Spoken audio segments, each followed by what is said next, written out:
BJP ಕಚೇರಿಯಲ್ಲಿ ಮಾಜಿ ಪ್ರಧಾನಿ ಅಟಲ್ ಬಿಹಾರಿ ವಾಜಪೇಯಿ ಅವರ 100ನೇ ಜನ್ಮದಿನವನ್ನು ಆಚರಿಸಲಾಯಿತು.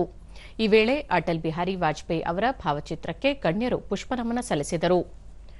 ಮಾಜಿ ಮುಖ್ಯಮಂತ್ರಿಗಳಾದ ಬಿಎಸ್ ಯಡಿಯೂರಪ್ಪ, ಡಿವಿ ಸದಾನಂದಗೌಡ, ಕೇಂದ್ರ ಸಚಿವ ಪ್ರಹ್ಲಾದ್ ಜೋಶಿ, ಬಿಜೆಪಿ ರಾಜ್ಯಾಧ್ಯಕ್ಷ ಬಿವೈ ವಿಜಯೇಂದ್ರ, ವಿಧಾನ ಪರಿಷತ್ನ ಪ್ರತಿಪಕ್ಷ ನಾಯಕ ಛಲವಾದಿ ನಾರಾಯಣಸ್ವಾಮಿ ಸೇರಿದಂತೆ ಇತರೆ ಗಣ್ಯರು ಭಾಗವಹಿಸಿದ್ದರು.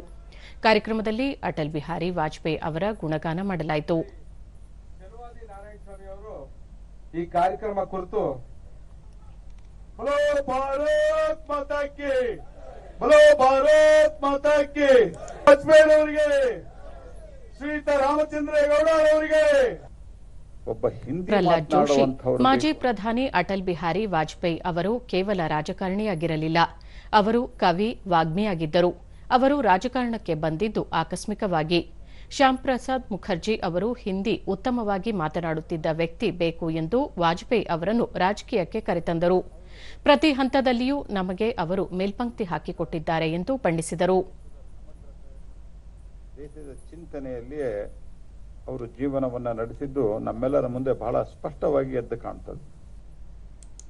ಬಿಎಸ್ ಯಡಿಯೂರಪ್ಪ ನವಭಾರತದ ನಿರ್ಮಾಣ ಮಾಡುವಲ್ಲಿ ಅಡಿಪಾಯ ಹಾಕಿದ್ದರು. ದೂರದೃಷ್ಟಿಯುಳ್ಳವರಾಗಿದ್ದರು.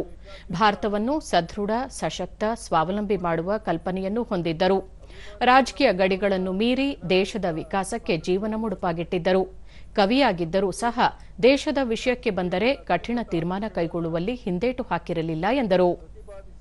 ಮಹಾನ್ ನಾಯಕ, ಅಸಾಮಾನ್ಯ ಮುತ್ಸದ್ದಿ ನಮ್ಮ ಅಟಲ್ ಬಿಹಾರಿ ವಾಜಪೇಯಿ ಅವರು. ಛಲವಾದಿ ನಾರಾಯಣಸ್ವಾಮಿ, ಮಾಜಿ ಪ್ರಧಾನಿ ಅಟಲ್ ಬಿಹಾರಿ ವಾಜಪೇಯಿ ಅವರು ಅಜಾತಶತ್ರು ಆಗಿದ್ದರು. ಈ ಪದ ಎಲ್ಲರಿಗೂ ಬಳಕೆ ಮಾಡಲು ಸಾಧ್ಯವಿಲ್ಲ.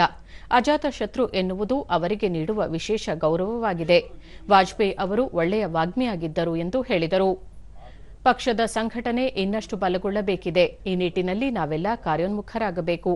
ಆಡಳಿತಾರೂಢ ಕಾಂಗ್ರೆಸ್ ಸಂವಿಧಾನ ಶಿಲ್ಪಿ ಡಾ ಬಿಆರ್ ಅಂಬೇಡ್ಕರ್ ಅವರಿಗೆ ಅಪಮಾನ ಮಾಡಿದೆ. ಕಾಂಗ್ರೆಸ್ನ ಮುಖವಾಡ ಕಳಚಿದ್ದರಿಂದ ಕೇಂದ್ರ ಗೃಹ ಸಚಿವ ಅಮಿತ್ ಶಾ ವಿರುದ್ಧ ಇಲ್ಲದ ಆರೋಪಗಳನ್ನು ಮಾಡಲಾಗುತ್ತಿದೆ ಎಂದು ತಿಳಿಸಿದರು. ಅವರ ಮೂಲಕ ಎಲ್ಲರಿಗೂ ತಲುಪಿದೆ ಅಂತಕ್ಕಂಥದ್ದು ನನ್ನ ಭಾವನೆ.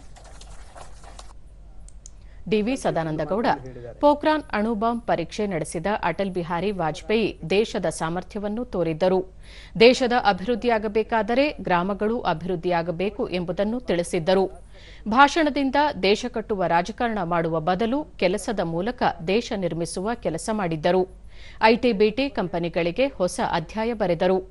ಎಸ್ಸಿ ಎಸ್ಟಿ ವರ್ಗಗಳ ಅಭ್ಯುದಯಕ್ಕೆ ಶ್ರಮಿಸಿದ್ದರು ಎಂದು ಶ್ಲಾಘಿಸಿದರು. ನಮ್ಮ ನಡವಳಿಕೆ, ನಮ್ಮ ವ್ಯವಹಾರ ಮಾಡಿದ್ರೆ ದೇಶವನ್ನು ಅದ್ಭುತವಾಗಿ ಕಟ್ಟಲಿಕ್ಕೆ ಸಾಧ್ಯ ಅಂತ ಹೇಳುವಂಥದ್ದನ್ನು ಅಟಲ್ ಬಿಹಾರಿ ವಾಜಪೇಯಿ ಹೇಳಿದ್ದಾರೆ.